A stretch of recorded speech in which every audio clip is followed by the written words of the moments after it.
Баршаңызға сәлем, менің есімім Айгерім. Бүгін сіздерге өте пайдалы әрі 3 ғана заттан тұратын салаттың жасалу жолын көрсететін боламын. Ең алдымен қызылшаны жуып тазалап аламыз.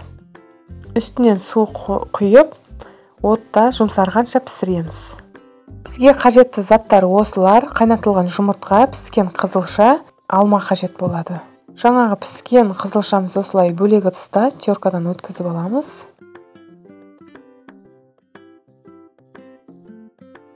Кейін піскен жұмыртқаның ағын осылай үкіштен өткіземіз.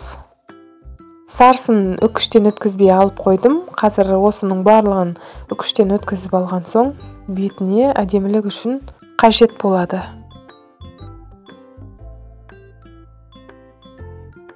Алманың қабығын ашмай дәл осылай үкіштен өткізіп алдым.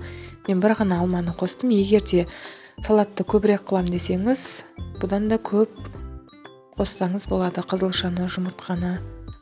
Енді майонезін құямыз. Және сыр болса, сырды да үкіштен өткізіп, қасына қоссаңыз болады. Менде сыр болмағандықтан мен сыр қосқан жоқпын. Жаңа жұмыртқаның сарысын осылай бетіне әдемілік үшін сеуіп қойдым. Салат дайын, өте қарапайым әрі дәмді шығады. Сіз жасап көріңіз. Егер де менің видеом ұнаса, лайк басып өз пікіріңізді жаза кетіңіз.